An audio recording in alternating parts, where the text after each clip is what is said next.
So in a nutshell, I do dirty dancing. I'm traveling and I'm doing my thing, and eventually at some point I take over doing the lead. And that's where in that career I felt like it was finished. The key thing is that as I traveled, I always, a great love of mine was to find a coffee shop. Amazing. Okay. And like kind of just experience, and it was always something that the coffee shop gave me. Yes. Which kind of laid the initial foundations for what I created. At that stage I was 25, and I was like, I think it's time to step out of this industry and start understanding what's next for me and how am I going to evolve. And I'd always wanted to have a coffee shop. In 2013, Luigi Vigliotti and his family made a big shift and took a gamble to open a new coffee shop franchise in Cape Town. Thus, Shift Espresso Bar was born. The name shift symbolizes the profound changes in their lives, marking new beginnings. The family's relentless motivation and drive turned Shift into a beloved brand known for its exceptional service, product quality, and a dedication to crafting the perfect cup of coffee, spreading the franchise across the city like wildfire.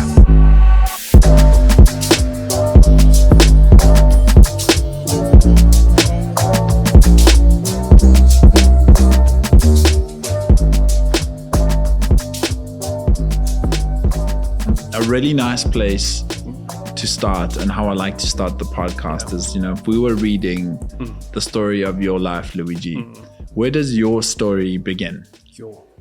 That's quite a bit. Because I know you as something completely different, and the next thing you know, you're in the coffee business. So I'd like you just to take me to the start and maybe just take us through, because I do believe those early creative endeavors do shape our path in some way, shape or form. Yes. But tell us about you, family, tell us the beginning. All right. So, there's so much to actually unpack in that situation, but I'll kind of try and give the brief rundown as best as I can. I grew up in Welkom in the Free State. Yes. Okay. So not a very creative place to be or something that was invigorated as being creative. Yeah. My mother was a dance teacher. Yes. So quite a big figure in the industry, not as in the corporate, and we'll get into what that means, the corporate and sort of like theater, but more inside of competitive. So, and my dad was a business owner. Yes. But my mom was also a business owner because the studio was her own. We had built the studio on the side of the home. It was pretty big. It was like freaking huge. There was so many kids running around the house 24/7 as well. So I kind of grew up in that ecosystem. Obviously went into competitive dancing. Traveled the first time, ironically, alone. I'm not sure any parent would be able to do that today. I was 14 and I went to Slovenia, of all places. Crazy. To compete in World Championships. Did the same again at 16 when I went to Germany. Started working in the industry already at 17. Yes. And then kind of, I left, I had negotiated, obviously working with, you having parents that are business owners. Yes. You kind of get used to a particular ecosystem of acting. Yes. So firstly, you're highly independent from what if I have to tell you, like even when we went on holidays to J-Bay, my parents would go, bro. I was like, I'm going to the beach. I don't know what you guys are doing, but I'll see you guys later. So the whole day I'm at the beach while they, doing their thing. But nonetheless, round trip, I kind of negotiated with my school. Yeah. Yeah. So I went to my headmaster. I was like, hey, by the way, I know finals are coming from, matric finals are on their way. But there's an opportunity in Johannesburg, and that's about a 3.5 hour drive. And I've just learned how to drive. And I said, and I kind of got to go for this audition for this. Now, before then I was 17 and going to Seychelles for a gig or two. Yes. And, but it was never quite like this. So I said to her, however, as preemptively as I can, I may need to write finals in Joburg. She's like, excuse me? It's like, I may have to do that. I need you to be as available to this as possible. Yes. Go to the audition, get the gig. Yes.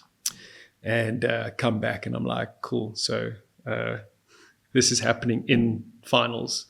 how are we going to make this work? I was like, because I'm going to do this. And I'm also going to write finals. I'm not going to be that guy, right? Yeah.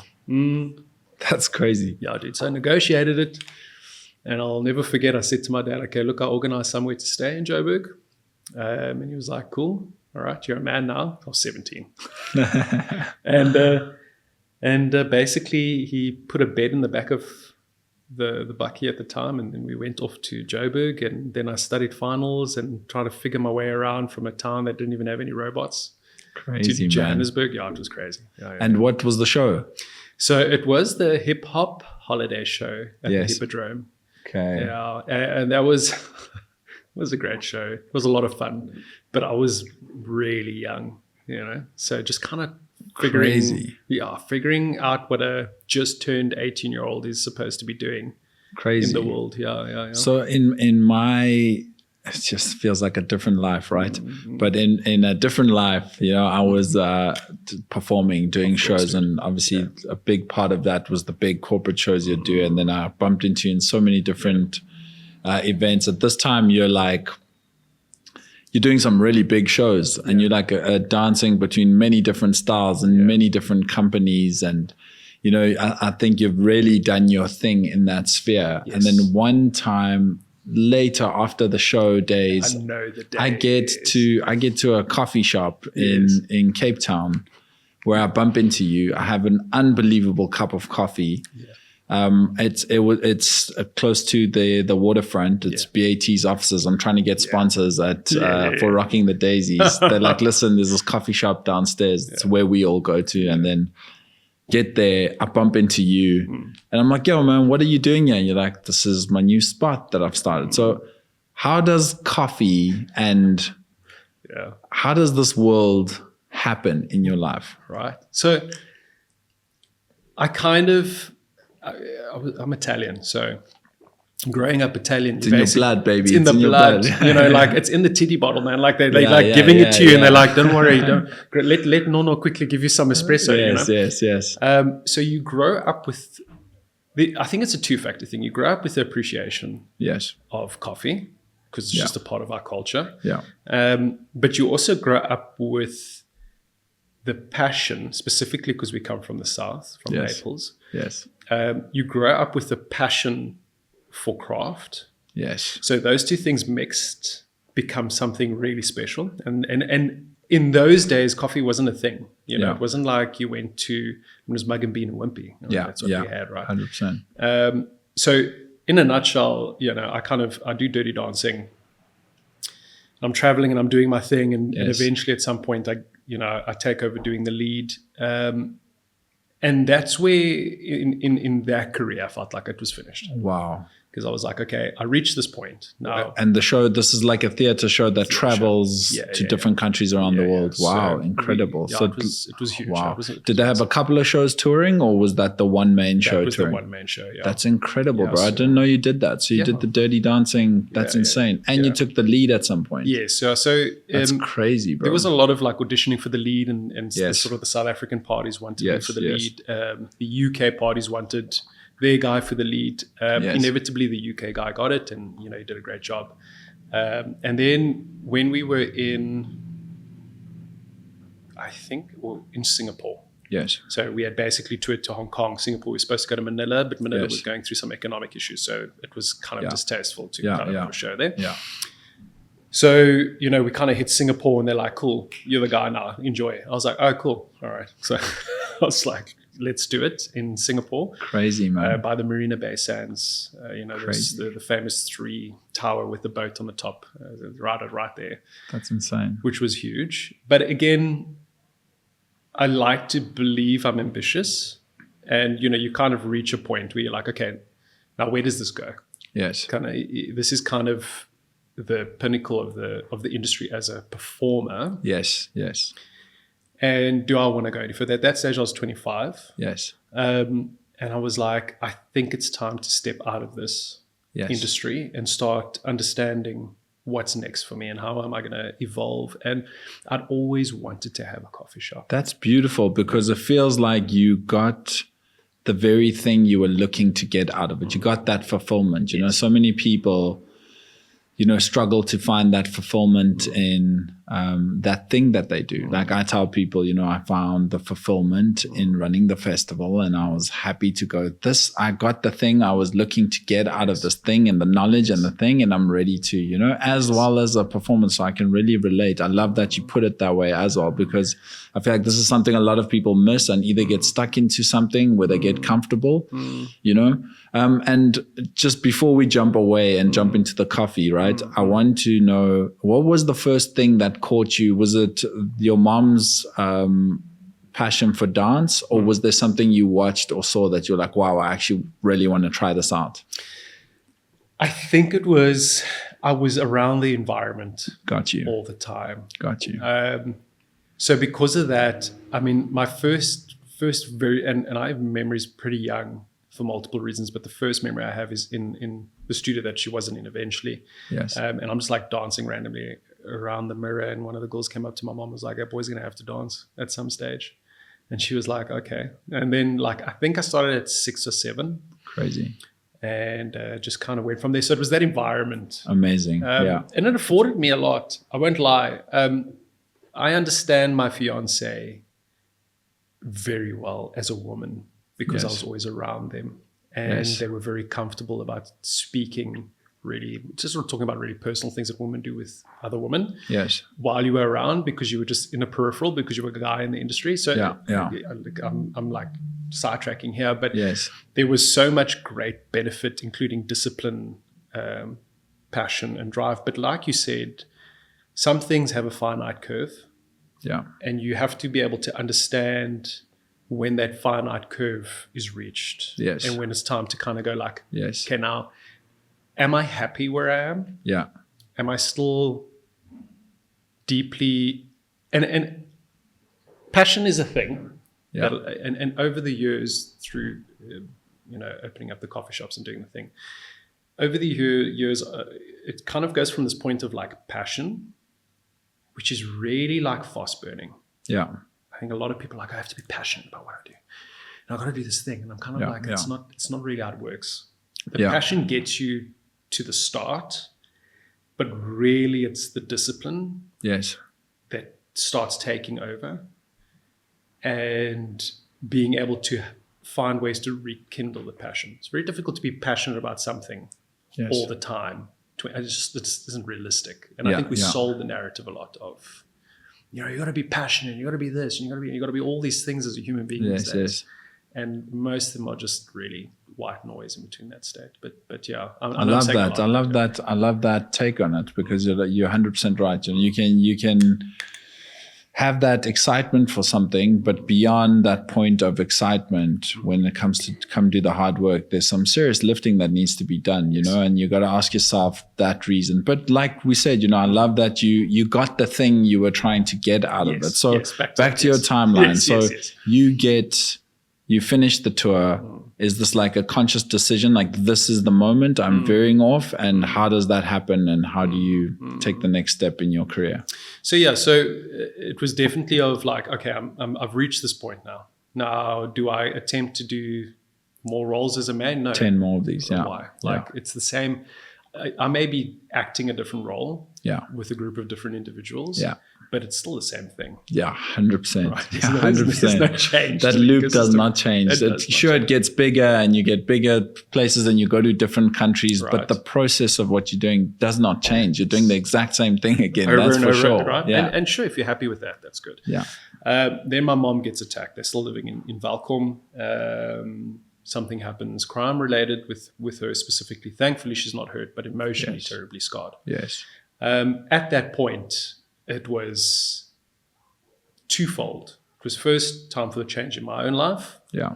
And secondly, I'd been away a lot. Now, this is at a time, I traveled at a time where having the consistent communication we have now wasn't really a thing. Yes. So I would go overseas for 6 months and not speak to my family. Really, eh? And that was a lot for my family to have to go through. I got quite used to that. Yeah. For better or for worse. Yeah. And at that point, I kind of was like, okay, I think it's time to understand the mortality of my folks. Yes. It's time for change. Wow. God's bringing me to this point. There's a lot going on that's kind of pushing me in the direction. I'm going to take the leap and do it. Yes. Ironically, the last gig I did was while I was flying between Joburg and Cape Town, trying to find locations for the coffee shop. And you were at one of those gigs. Oh, it crazy. was my very last gig. Yeah, that I was like, oh, that's insane. Yeah, dude. Yeah. That was like the very last one. That's insane, bro. And then then that was the push, the leap. But so when you start thinking, what makes you go, this is what I want to do next, a coffee shop? Like, what gives you, what builds on that idea and decision? Because I'm sure you're thinking a whole bunch of things. I should do this, I should do that. What makes you go, it's a coffee shop, and I know I'm going to do well at it? I wouldn't say I knew I was going to do well at it. I think that would be, and I'll get back to that in a second. But the key thing is that as I traveled, I always, a great love of mine was to find a coffee shop. Amazing. Okay. And like kind of just experience. And it was always something that the coffee shop gave me. Yes. Which kind of laid the initial foundations for what I created. Amazing. So, when I was in Hong Kong, just outside the theater, there was a great cafe that was there. I mean, there were queues for days out of this thing. But it was like a cafe eatery. Yes. Coffee wasn't really their bag of chips, but it was in the same theme. And it was everywhere I went, was just trying to take the experience from each of these places. Wow. And kind of like, not because I was like, I want to open up a coffee shop. Wow. But because I was just like, I enjoy the ecosystem here. When it finally came time, I was like, I want to do this. Amazing. I think this is the right thing to do. Yeah. Crazy. You see how like a whole different industry and thing that you're doing is shaping something else unconsciously. That's beautiful. And so you get to the idea of, this is what I want to do. You're thinking, I need the right location. So you're looking at spots, right? How do you come up with the concept of what it is? All right. Well, how did you see it? What is the early idea of like, how do you shape the very thing in the beginning? This is a challenging one. When you shaping the initial idea for Shift. Yes. Is kind of like putting together a puzzle piece, but you don't even know what the image is. Right? Yes. So it's a lot of things all at the same time. I think if I have to really think about it now, because it's like nearly 10 years ago now. Yeah. Longer, actually 11 years because of that first period. The first thing I did is that before even making any branding or trying to get into, it was to understand what I was getting myself into. So I took some time specifically in Cape Town, because remember at that time I was very much in Joburg. Joburg didn't have a coffee culture. Yeah, exist. I don't know, it's changing now, but that didn't exist. So I was like, okay, Cape Town's pretty European. There is a European influence here because there's coffee everywhere. Coffee's starting to become a thing. People are culturally starting to buy into coffee. Yes, there's a restaurant culture. There's a whole bunch of other things. People are living here. Basically. Yeah. They're not like working here, they live here. Yes. So initially it was trying to understand what would a competitor look like. Yeah. Visiting that competitor, assessing, I was in Avida every day for a month, counting how many coffees they sold a day. Crazy. I love your dedication. No, I love that, man. That's what it takes. That's what it takes, So I'm sorry, Vida, because then maybe they'll hear this. But the idea here is that I wanted to understand now volume. Yes. This is not Europe. This is not Asia. Yes. A volume doesn't exist here. So what does that mean? So assessing that, then, I went into business with my dad. I always wanted to. Yes. It's like a thing I always wanted to do. And I wanted to get him out of his business modality, which was kind of like supermarket bottle store. Yes. So it's like OG, old OG stuff. And it was a really dangerous place to be in. Yeah. So I wanted to bring him out of that into something that I also knew he would be passionate about. Yeah. He's like any Italian, like crazy about food and coffee. And I was like, this is an environment which supports us both. Yes. In terms of what we love and what we find culturally a part of us. Yes.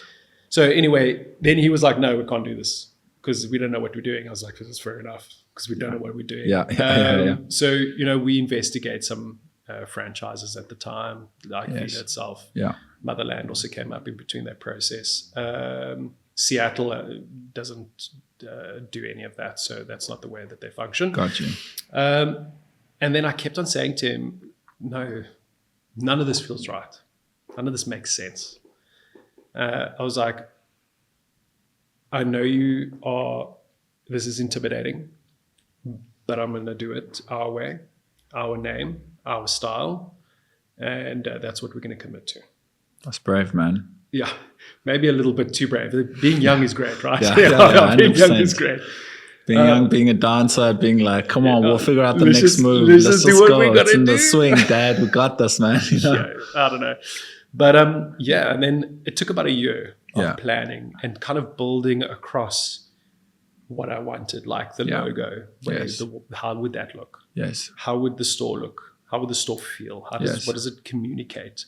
How does it engage people without me engaging with people? Like, i.e., like, how does it look, feel, smell? Yes. If they have to touch a surface, what does that feel like? Now, initially, I wouldn't say I got that 100% correct. I was very sort of naive and didn't know much about coffee. And then eventually got to the point of finding the location. Which was in Greenpoint, which is the original one under the Cape Royale, which is still there today. Wow. Yeah, which is amazing. And it was really small, which is perfect. It suits us just fine. Yes. But the original concept isn't what it is today. Yeah. Which we'll obviously get into. 100%. The original concept was very much espresso bar, which is where the name actually lends itself to, right? Got you. Shift for change. Got you. An espresso bar for what it was. So the idea originally was like, you're going to have some paninis. There's going to be brioche. Yeah. Have an espresso, have a cup of coffee. There's a bar. There'll be seating, obviously. But you order at the bar and go sit down and enjoy yourself. And that's where it started initially. But I can say to you that after a year of planning, wow, I threw it all out of the door the day I opened my doors. It was like worthless. Yeah. Seriously? Yeah. Crazy. So you go into the renovation, obviously. You've set everything up. Yes. Do you start changing from before the doors open, or as in like... As the doors open. As the doors open. As the first customer walks into your door and interacts with your business. Yeah. Then you're like, oh, well, that was worthless. Which is so interesting, right? Because like it just shows you, I think that's the year of planning is still really important, giving it the thought, there's definitely something there. But until you're in the maze, right? Until you run into, oh no, I can't turn left here. I need to go back 3 steps, turn right. Oh, okay, another dead end. I need to go back this way, left, right, come back. Once you're in the maze, you start shaping that original idea, and it starts shaping itself in ways as well. I like that. Yeah. That is exactly what it does. It starts shaping itself. As your customer interacts with your business, and this is like just about any business really. 100%. As that customer starts to interact with that business begins to evolve by proxy of the customer. Yes. And then the more varied the customer becomes, the more varied the evolution becomes. It's about being able to, and I use this analogy a lot when I train franchisees. I'll say, there's a stallion and it's strong and you're not really on it, but it's full steam ahead and you're just kind of holding on for dear life. Yeah. The idea is to get you from this point to get you onto the horse and actually in control. I love that. Great way to... And it's pretty much like that. It is, 100%. And most businesses, it's like it's its own living, breathing entity, and you almost need to tame the dragon. Yes. Otherwise you will get handled. You know what I mean? Yes. I love that. I love that analogy. Okay, so then you open the first one. How much of it changes? Like, give me some examples. Does decor start changing? Does... the coffee, how do you get the coffee right? Oh, wow. Yes, right. So there's a lot of questions there. There's a lot of questions, but all of them are like, exactly. Well, so initially you kind of as you are. Yes. Right. Because we don't know what we're doing. We don't have an idea about this industry. We just know that we have a particular taste. Yes. And that is not the African bean. Yes. At the time, the African bean with the light roast was really relevant at the time. And I'm not saying it's irrelevant now, but at the time it was like, that was the thing you did. And I just didn't like it. Really? Man, it tasted so bad. I was like, I can appreciate what's being given to me. Yes. Am I going to drink this every day? Yes. Absolutely not. So we kind of went back to our heritage. Yes. And the original coffee we had was actually Sigafredo, which is an import from Italy. Yes. Because you can't just get Robusta. Now, Robusta and Arabica it's kind of like the best sort of connectivity to that would be like white wine and red wine. Got you. It's both wine. Yes. But they unique, right? Got you. A Robusta tends to be really strong, but there's a lot of like chocolate notes. It's very nutty sometimes. Like, so it's really nice to drink every day, which is why we drink it like not even just every day, like a few times throughout the day.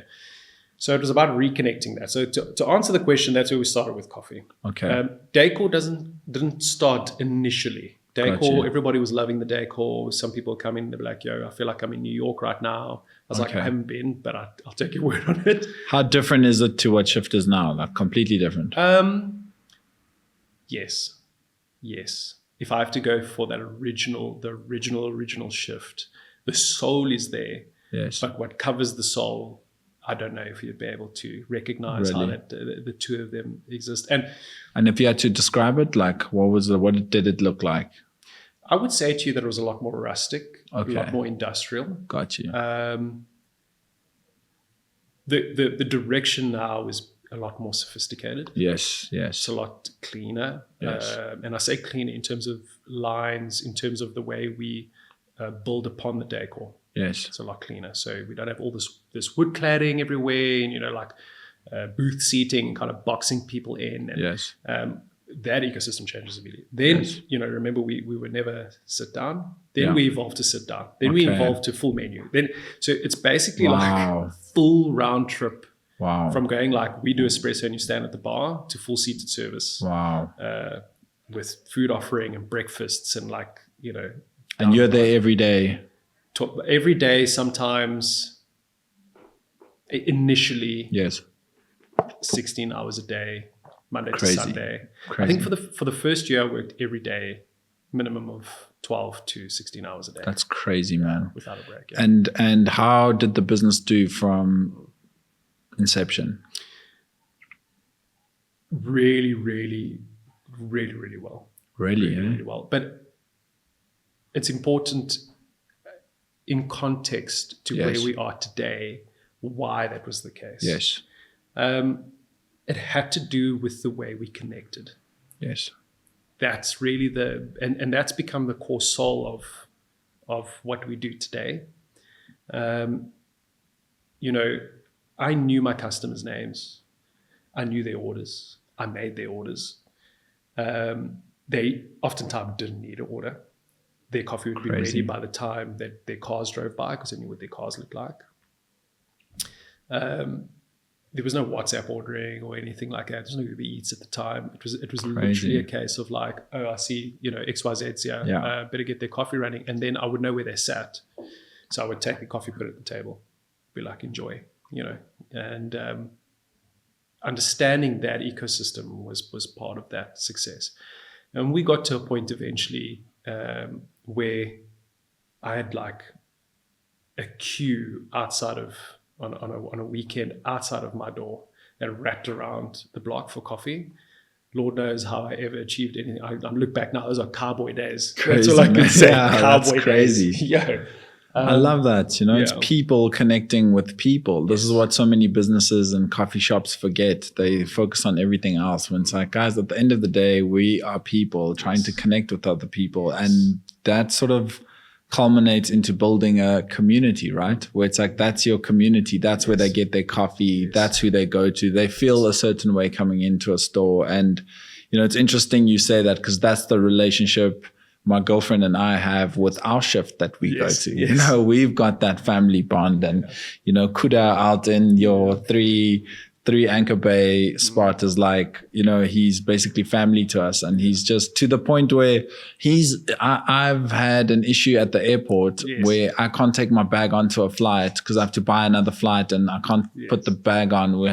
We mess up our flights where I put the and I'm not saying people must go do this with their shift managers. We have a deep bond. I put the bag into a taxi and I said, just drive this to Shift in 3 Anchor Bay. Yes. And Kuda helped me out, man. This is like the relationship and the types of people that, you know, we have built bonds with. It goes beyond just us going there and having a coffee. When I first moved into that spot, literally every single day, because we just moved in, my girlfriend and I, into the spot, and then we didn't have a coffee machine. We didn't have anything. We had coffees there for a whole year, every single day. You know what I mean? That's awesome. I didn't even put 2 and 2 together, yes, that it was a shift, yes, until I bumped into you into the store one day, and you were like, yes, training the team for something else. Yeah. But anyway, I'm veering off on a side mission here. So, okay. So you're saying this shop starts building up and building up. At what point do you go, or how long does it take that you're like, okay, we've got something here? Is this a year? Is it more than a year? Yeah. So to preface this, I always built it. I built it originally to be more than one. Okay. So the ideology behind it was, we're not going to just have a cafe. Yes. I want to build a brand. Amazing. And that means more than one store, basically, in a nutshell. Yes. So at about 3 years in, we decided, okay, it's time. We've learned what we needed to learn. A lot's happened. A lot of different evolution in business. Look and Feel had done a small alteration and change during that period. Got you. Nothing in terms of what I refer to as infrastructure, but in terms of the skulls came in initially. Yes. The tone of the store changed. Yes. And then that had its own success. Yes. So we decided to jump into the next one, which is the Dock Road one. Yes. At VAT. Let me tell you, school fees. Really? School fees. Wow, we've got a smack on the ass for that. Really? You know, the typical business advice that you get is, it's very hard from 2 to 3. You better get ready. That is tribe. It's very hard from 1 to 2. Really, 1 to 2 is really, really difficult. 3 is like, oh, all right, no. We've done this before. We know what trappings we're getting into. We know how to deal with this. So 3 years in, that happens. And it's tough. And it's like really like getting into the grindstone of things again. We approached it with the idea of seating, but didn't have the knowledge of how to build a kitchen at the time properly. Got you. So there's capacity issues, there's delivery issues. So like real school fees. Yet we make it through. I mean, that store's still open today. Crazy. It's now like 7 years ago now. Crazy. Yeah, crazy. So you have this big set of learning. Because now I'm not only going from 1 to 2, but I'm also trying to evolve who we are and what we are from 1 to 2. Crazy. Which is, again, maybe just because I'm crazy and I'm like literally probably slightly unhinged, because instead of just like replicating what I did here, I was like, this is going to be the next step in the future. Like, make sure what we do here is where we step into that future, right? Wow. I mean, I got a few hidings for that, but ultimately was successful. How long did it take till it found its feet? That one was tough. Where we found our feet immediately on the first store. It was like instantly it happened. Yes. And I say instantly subjectively, but you know what I mean. Yes, of course. That store took many years. And the reason why is because we came into a space that didn't really exist. Yes. The canal wasn't there. Yes. It was drained out completely. Yes. There was nobody in the office blocks yet. Yes. There was construction happening all over the place. Like, it isn't what it is today. Yeah, 100%. Like today with your base stick on the side. Right? So we kind of go in, and it's my first sort of big landlord as well. Yes. You're moving from having an individual landlord to someone like Growth Point. Yeah. And they're not exactly small players in the industry, you know. So it's about also then understanding what that looks like and what that relationship looks like with the landlord. And rent-wise, I'm sure you're going into a much bigger space. You're going into arguably one of the most expensive sort of, which is by waterfront, silo, that's crazy. Yes. And at that time, silo was huge. Yes. Everybody was talking about the silo, right? Yeah. Anyway, so it takes a while. Eventually, people start coming in. We start seeing footfall. And it's that point that I also realized, I had a good friend, his name was Tyler.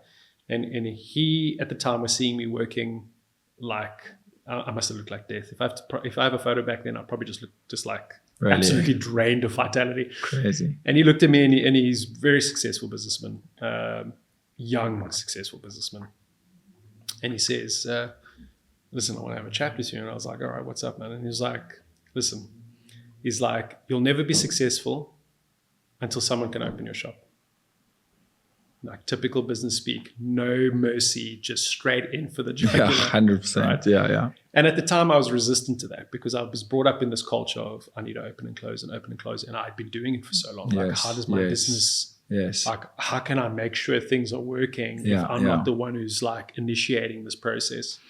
But ultimately it was correct. It had to be a point, and that's where the point we were reached with that store, where I got a competent manager, very competent. He started opening, closing. He started building the business, and then COVID-19 hit us.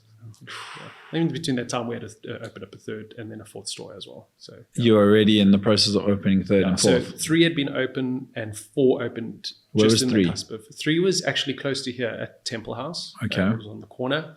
That was unfortunately a casualty of COVID-19. It was moved through to the Icon building by the franchisee. There was some itchy scratchy situations around that, but that's how it was. So, but I mean, 1 and 2, it's still you and your dad. Yes. Okay. At what point do you start the franchise? And like, it's a word that's thrown around so easily, but it's like chips, chips, you know.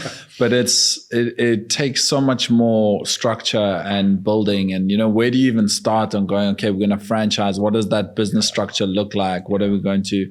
And is number 3 the first franchise? Number 3 becomes the first franchise. Got you. So before then, I had kind of this idea, and don't ask me how I was going to achieve that because I didn't know. At the point, I was like, I don't know how I'm going to achieve this, but I know that certain things are going to need to be in place when it happens. So it was kind of one of those pie in the sky things. But got you. How I did it is that, you know, the first thing you need to do is you need to have an operations manual. That's kind of like the first place. You've got to take what you've done and the chemistry of what you've done. Got you. And then you've got to put it on paper. Got you. Right, so that others can learn from that process. Okay. So I kind of begin this process by chance. And I'm like, okay, you know, I got my manager, things are going really well for us, you know, the businesses are growing. So let me start this document. Ironically, not long after that, a young gentleman comes to our store. And he's like, you know, hi, my name is Shaylin. And, you know, would you be interested in franchising? And that was just, you know, our blessings at the end of the day, because Shaylin is an amazing guy and a part of our brand now. But crazy. Yeah, it's crazy. But he basically comes and he goes like, look, like, this is, I come from famous brands. He was also very, very successful and intelligent young man. Now, I'm 37 and he is, and I'm going to botch his age now, but I'm sure you won't mind, probably about 26, 27, somewhere around there. Yeah. Now, as we speak. Yeah. So when he meets us, he's like 21, 22. This man's already sat, you know, kind of on the board of franchising. Wow. Famous brands. Jeez. Because of what he's done in his store that they had with famous brands. So just switched on. So he comes in and kind of goes like, okay, like, I really think that there is some opportunity here. I see that you guys have got 2 stores. I've been to both stores. I see the consistency. I think that we've got something here. But again, he's there to find franchisees, make sure that the legal infrastructure is correct, make sure that all of the ad hocing of a franchisee is correct. At the end of the day, it's still my responsibility to be able to do something with that. 100%. The vehicle of like, you know, what's next. So that comes into the operations manual and kind of what is referred to now as a food matrix, and building that out, and all the infrastructure. So yes, to answer your question, to go into franchising, you know, everybody likes to shoot it off the hip, but it's really, it's a challenge to do that. And you've got to have someone that knows what's happening, that comes in and they can guide that process, who has experience in that field of view. If he hadn't come there, this would have been a process that would happen much later down the line, or would have had to have taken a different business approach to expansion. Got you. But yeah, at the end of the day, that's kind of where it was. Yeah. So COVID comes into play. Yeah. How do you, in this moment, you're like, it must be a very difficult time for restaurant owners, around the world. Yeah. And how do you, what's your immediate sort of restructure? What do you guys, you just did franchise 1 and 2, basically. So store 3 and 4. 1 and 2 are owner run. Yes. And then number 3 is now franchised and open and operating. And then COVID-19 hits. The first thing I anticipated a few weeks, maybe a month before COVID-19 officially kind of landed on our shores, that we were going to have a serious problem.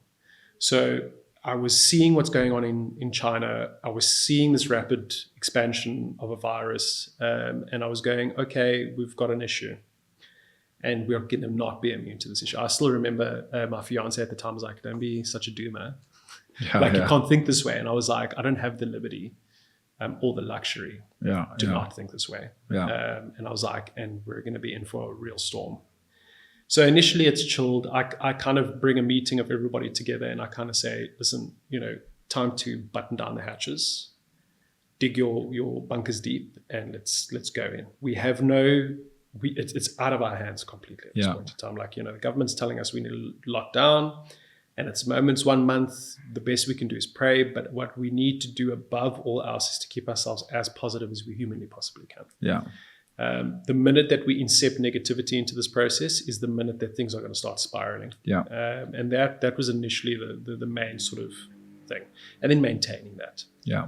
Which was difficult at the time because I was also struggling. Yeah. So I had to keep everybody as positive as possible, as realistically positive as possible. Yeah. And to push through that. And then sort of like as lockdown-ish, somewhere around that field of view starts going, we get blessed and open up a 4th store. In COVID-19 itself. So someone comes in, says, I'd love to franchise. Yes. I'm in. Let's do this. And that's Glengarry. Oh, crazy, man. So wow. Renee and them are pretty epic. I think I'm just trying to think about that because this is a long time ago and I'm probably muddling timelines a little bit. It's either just pre or post, but it's definitely in COVID-19 and they were trying to interact and do their thing through COVID-19 as well. And they run a tight ship there, man. I love that I always see owners there and, or franchisees there. And it really instills confidence. They're so good with their own team and the way they treat everybody in the store, So it's a really beautiful thing to see. And, we're very blessed to have them. 100%. That's probably one of the most trickiest parts in hospitality is finding good people. But you seem to be attracting them, man, which is incredible. I appreciate that. Thank you. Yeah. We try our best. Yeah. And so that store where are you guys today? We are soon to be 14 today. That's crazy, bro. Congrats. That's insane. So thank you. That's insane. Still more geared for the year, but because Inkies are on paper, we don't. Yes. They're not the ones that we discuss, but that's incredible. Soon, That's incredible. Yeah. And straight after that, as things start easing, are they just popping in and next one's coming in? And so I think if I have to think about the main, and we made mistakes. As one does, you're evolving and you're growing and your brand's growing and again, it's the same horse mentality. Doesn't 100%. Mean that we're immune to that, right? So you're grabbing onto a faster horse. Once you get onto the franchise, I don't know, this one is very fast. The franchise is a whole other horse, it's a whole other horse. Running one store. Right. And then we kind of go into Strand Street. Then the issues with Temple House happen. Temple House gets moved by the franchisee to Icon Building. There's a store that was in pre-negotiation with the same franchisee in Century City in an office block, which was meant to emulate Water Warehouse. That store ends up not doing so well. Actually really difficult because nobody's in. Because nobody's coming to offices, right? And that wasn't what was happening before. The landlord's not willing to give way naturally, as it is within their right. Wow. So that doesn't go well. That store ends up closing. Then we kind of trying to consolidate because we've got a casualty from COVID-19, of which we're blessed because we're not the full casualty. It's not like Shift closed, but losing a store is a big deal for us. And it still is today. So we try and consolidate and just kind of, while trying to be as kind and loving to the franchisee as humanly possible within that situation, because we're all going through the sort of rungs of you're all in it together. We're all 100%. In it together. Yeah. COVID-19 has been tough for all of us. So, with all the love to try and help her kind of just get through things. And then things start really moving. We have Stellenbosch that goes up. We have Deer Park that goes up. We have Cliff Street that goes up. We have Claremont that goes up. Then Newlands goes up. And then it really starts escalating. And starts going quickly. And with this year being like quite aggressive in terms of how many stores we're opening, because of the ecosystem and what we're attracting. Stellenbosch becomes a casualty in between that process. So we lose 2 stores. So we lose that Century City store and we lose Claremont. So to say that it was like an easy ride would be misinforming. Yeah. People. That's not at all what it was. You're really going through understanding what works, what doesn't work, not because none of these things would have worked. They all would have worked, but there are people involved in this process. Got you. Right. And that's the difficult part to always anticipate, because individuals are involved in running these stores. Yes. And the ecosystem of that individual has a direct impact on that store. Yes. So, that's kind of the situation with Stellenbosch. And, like still today, I hope that they're just living amazingly and going through their sort of like best lives. But ultimately, they're also going through their own thing. That has nothing to do with us or our performance. At that stage, we're performing really well. Things are going amazing for us. Like stores are starting to really push in turnover. We're fully recovering out of COVID-19, and this becomes a casualty. Yes. Yes. Right. And it's kind of like, how did that happen? Yeah. Right. What's going on here? So there's a, to track back kind of to franchising and kind of to growth. And I think any path to growth for any business is never going to be a straight line. And we've sold again the idea that like success is this like ping and then you're successful. It just doesn't function like that 100%. at all. Yeah. So anyway, COVID-19 happens, we expand, and we kind of where we are today, where I think we're at the strongest we've ever been. We're 10 years into the business now. This is officially, like next month is our 10-year anniversary. Man. And incredible. Tell me something, just a side question, the skulls. Yes. Because I've noticed like the guys at the one day we asked, we were like, what do you guys do like before you got in this coffee shop? They're like, oh no, we're both pilots. And then we're like, oh, the skull looks like a pilot. Like, is this somehow linked to what's the story with the skulls? So sadly, the skulls are being phased out. I'll get to why that's the case. But the skulls originally, every franchisee store, the skull was based on the franchisee. I love that, man. That's super creative. Yeah. That's incredible. Who came up with that? That was me. Yeah. Amazing. I love that. Yeah. And can you explain, without getting into too many numbers, I'd just love to understand, how does the franchise work? If I want to get involved, I sort of pay the fee, and then there's a percentage I'm paying every month to be involved. And then your role is what, you come train, or what's that sort of process like? Yeah, so you're exactly right in that process. So with us, it's not necessarily I pay a fee for a license. It's not how we work. We only do that if a store is being sold. Then you kind of, because you're not investing in opening the store and kind of building the store and taking it from the ground up, you're coming in with an active store, then there's a licensing that's involved in that. Outside of that, it's kind of a process of like, okay, I want to open up a Shift. We'll start from there.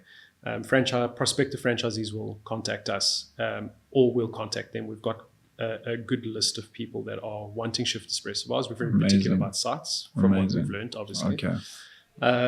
So you then say, yes, we've got a site. We're all happy. We help through the leasing process. Wow. So we aiding from sort of beginning to end. Wow. And then from there onwards. So, we help with the leasing. We help with procurement for staff. We do the training. And we've evolved a lot.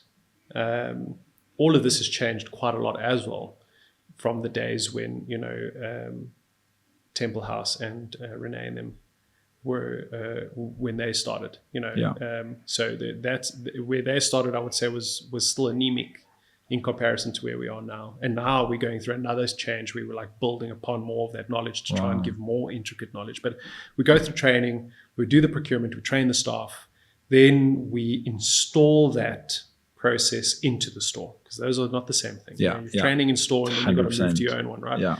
And then we help the franchisee through that process. I'm usually in store with that franchisee for a few weeks, just actually physically operating with them to help them with the nuance of their own store and their customers. And then from there on out, it's the continued support that we can offer, but it's a balancing act support. Got you. So the idea of the balancing act is I don't want to be intrusive because this human being still owns their store. Yes. Yes, my name is on the door, but it's their store. Yes. So they need to operate and they need to feel that ownership. I love that. Yeah. And then there is the idea of giving support. Yes. And ensuring that they understand that you are there, you're changing menus, you're making sure prices are correct, you're making sure that your matrix is aligned, you're making sure that your operations manuals, which is like I said, there's a big operations manual upgrade that's happening now, that they're relevant and they're staying in course with everything, and that you're helping them with what they need to be helped with. Like one of our stores right now had a issue with one of their employees, and it's kind of like we get involved with them if they want that, to try and help them mitigate through that process. Amazing. So we try our best, and we don't always get it right. I mean, don't let me candy coat it, because we're human beings and we deal with human beings. But the idea is always to try our best to be there throughout this process. So again, like if there's a menu change, then we set up the entire infrastructure and we'll let the franchisee know, like, listen, on this day, your point of sale is going to be upgraded. Just make sure that the update, because it's done, wirelessly, make sure that the update has gone live. Someone's going to come and drop off menus, and then the Beyond Bar menu will be installed on your behalf. Before that stage, we've already done training on all that new menu items, and then it gets installed, and then there's support after that for anybody that feels like they may need it, and then we'll go in store and actually facilitate them. Yeah. And Tommy Store 1 and 2, are they still owned by you guys, or are they part of the franchise as well, and franchisee owners? Yes, they're part of that. We de-invested in those stores to reinvest our energy into our franchisees. Yeah. That's incredible. I love that. It's like puts you in a position to really focus on that expansion and not just the day-to-day. Correct. I love that. Because it's very different. Incredible. You're not looking at things the same way. Yeah. Bro, before I let you go, 2 more questions. First one is, if I'm listening to this podcast and I would love to open a coffee shop or store, just a couple of words of advice from your side. I'd say you need to be really tenacious. And this is not just coffee. I mean, this is just business. Be really tenacious, be really disciplined. Number 1. Forget about all the other hoo-ha that you need to hear. Number 2, get ready to really work hard. A lot of people want to come in and they want to be like, I love coffee shops. It's 9 to 5. And I'm going to have a relaxed life, and I'm leaving my job because it's so much easier to run your business, and then you don't sleep at night. I don't know how. So expect to work very hard if you want to be successful. Yeah. And then I think the third thing I would honestly say is make sure that you surround yourself with people who love you and support you and want to see you succeed, whatever that succeeding looks like. Yes. Because sometimes we need a reality check with certain things, and be ready to hear those. And so we oftentimes don't want to hear these from external parties. It's the real personal people in our lives that we kind of go like, okay, I need to do an audit of myself here. Yeah. I think those are the 3 things. Amazing. I would say people should have. I love that. That's great advice. Yeah. And then tell me where to from here. Does, tell me about where you see Shift, and then outside of Shift, are there any other new ideas that you're looking at bringing to life? And maybe we start with Shift and then we can go into where to from there. So Shift at the moment is on a fantastic trajectory. Our stores have gotten much bigger. Our seating capacities have increased tenfold. Our stores are performing really well. Now, obviously, we do have stores that, like with everything, will have their own struggles that they go through. But by large and large, the brand itself in total is performing very well. Incredible. So with that, it's moving into super regional. Now, so Canal Walk, which will be our first flagship store, is going to be a big Incredible move. And making sure that works is really important for us, because it's really important for the brand and for everybody involved in the brand. From that approach, we'll be moving national. Incredible. We've had a lot of opportunity in Johannesburg, but the way that Johannesburg basically functions is not the same as Cape Town. So street cafes are never going to be successful in Joburg. That may seem like I'm assuming a lot for any Joburg listeners, and I apologize for that. But the culture in Cape Town is I drive to work, stop, get my cup of coffee, have a bit of a chat, and then go to work. The culture of Joburg is I leave. I have a far way to go. And if this coffee shop is not where I work or where I live, I'm not going to be interacting with that. If it's where I live, it's on the weekends. And if it's when I work, it's when I arrive at work. Or in Joburg, it's like I'm getting in my car to drive to the coffee shop. Yes, exactly. That's your plan. There's always, Yes. and living in Joburg, there's always, I'm going somewhere. Yes. Right. I'm not going to stop necessarily along the way unless I'm putting in petrol. Like, this is the direction. And like in Joburg, a lot of the time, when I think back to getting coffees, my coffee stops were petrol stops. It's like, I know that, hey, I'm going to go to that petrol station because at least I've got a decent cup of coffee. It's off the N1. I'm going to stop there. That's sort of, Exactly. Or I'm going to a coffee shop to meet someone for a coffee, a drink or whatever. Yes. That's an interesting analogy. Like, interesting to put it that way. There is definitely truth in it for sure. Yeah. And then that's why we want to go super regional. Got you. So that we're in the malls. Got you. We're in the strip malls. So that we are where people are interacting, i.e., maybe I'm going to go get groceries, or this is where I work, or so that's the goal. So that's the next step. And then there has been a lot of international interest for our brand, which I feel very privileged and blessed for. Yes. We just came back from Bangkok for interest over there. So the idea initially with Shift was always to be international. I had a dream where I was like, I want to Shift Espresso Bar in every major city in the world. Amazing. That would be great, right? That would be amazing. But it's stepping into that space reliably and with a partner there that is going to feel the same about the brand that you do, at least to the best degree they can.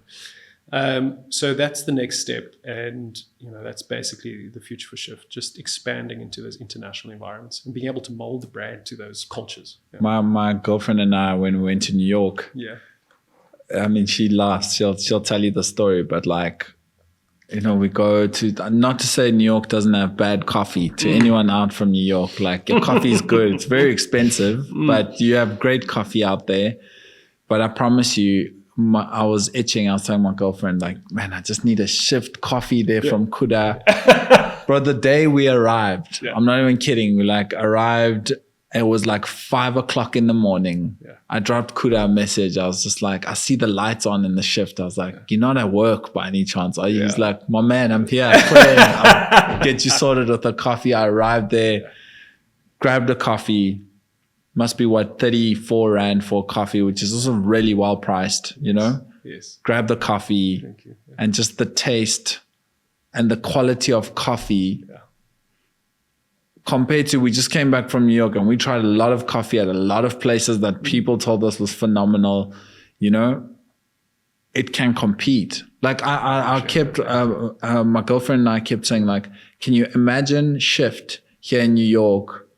I mean, we're staying right in the city center. We're like, can you imagine a Shift here with that sort of vibe and that sort of essence and those types of people? I was like, it would kill anything on the strip, So I'm glad that that's in your aspirations and that's in your plans and in your vision for Shift, because bro, it will 100% work. I appreciate that, man. That's great. And it goes just beyond just the coffee, because obviously the coffee is the core of it. You can have everything else. If your coffee was shit, we wouldn't be having this conversation. And I say this every single time. I'm like, our lead product is coffee. Yeah, 100%. Everything that people do in the business comes from coffee. 100%. And that's kind of like, so you got that down. I'm happy that that's what's being there. Yeah, absolutely. What's happening, And just on the coffee, I love that there's the two, I don't know the names. What are the two sort of main? So we got the Brazilian single. The Brazilian, origin, that's and it. then the Almighty. The Almighty, that's it. I've got the Almighty. That's my coffee every single morning. Is that your coffee? That's my coffee. I should have bought you an Almighty. No, that's please. My bad, bro. And I jump between the two, Yes. So some days I'm just feeling a little bit more subtle, a little bit more smooth. Some days I'm like, I need to go. And then we call it the Matimu there at Shift and 3 Anchor. I tell the guys, gents, I need the Almighty today. Today we're not playing games, and the guys always know they've got the 3 blocks of ice in there. And just back to my early question, outside of Shift, is there anything else or is this sort of, are you focused in on this is the thing and that's where I'm at? Is there anything else you're looking at opening? Maybe you can't share yet, but where are you at with outside of this world? I think that there's so much to do with Shift. And there's so much responsibility I have to my franchisees. Amazing. Like I said, I don't always get it right because I'm also a human being. I always just try and make sure that I take responsibility for where we're wrong, right? Yes. But with that in line, to deviate my attention right now would be a disservice to the brand. So to answer the question, it would be laser beam focus. Amazing. On Shift to try and address its full potential. Yeah, I think is the right way to I love that. That's a really good answer, by the way. A lot of people will jump straight into all the other million things they want to do. That's actually the right answer, and that's not. I mean, not that they're wrong, Shane, but that's the way to answer that question. I appreciate it. From my side, bro. I mean, geez, what a cup of coffee! Like genuinely, like just everything that you've gotten right about the place, the decor. You know, the furniture you put in there. You know, we walked into a Shift. We're always like, I'm like, oh, how nice would that corner be to start a podcast? You know, it looks like a set, you know? Yes. I think there's definitely elements of show that I see that building set and your direction and your art direction in the space. You see, like I see you. I appreciate that you see those things. Yeah, I appreciate that. And it's also functional though. You're not just going the beautiful route. Like things work, things wear well in the store. Everything looks good.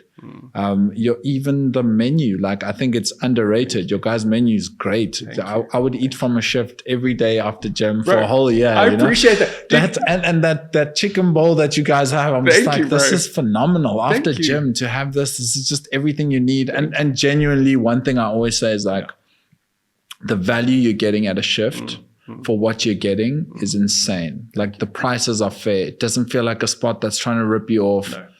There are spots here in Cape Town that are charging 55, 60 Rand for black coffee. Yeah, dude. No. And I genuinely don't think it's 50 or 20 Rand more better. No. You know, it's not. No, it's definitely not. It's definitely not. Yeah. It's arguable that like the Shift coffee is better, but let's not get into that. Yeah. You know, so I just want to say from my side, big fan of what you've been doing. Thank you. I look forward to seeing the rest of the growth of this business Shift. I think it's going to go to, I don't doubt you're going to take it global, and I don't doubt it's going to be an incredible sensation across the world when it comes to coffee and service. And because you somehow got that energy of you knowing what your customers want, the people in the stores in your franchise are getting that right. Thank you. And I think it's being passed on beautifully. And thank you so much, bro. It's been great to see your journey from my perspective. Your freaking, my man went from a cha-cha to the most fire coffee. So shout out to you, my brother. Thank you so much. I look forward to it so much. All right, my brother. Thank you. Anything else you want to leave people with? Anything else? Look, I can talk for hours, man. There's so much to unpack. Yeah. But that's, there could be things for another time. But the one thing I'll say is I appreciate that you've picked up the things that I've put down. That's the main thing. Amazing. If I have my customers, they can say, I pick up these things. Yes. And it puts a smile on my face. Amazing. That's kind of the things I appreciate. It's all about that detail, right? Thank you so much, my brother. Thanks, we appreciate it. Thank you. That was very, very cool.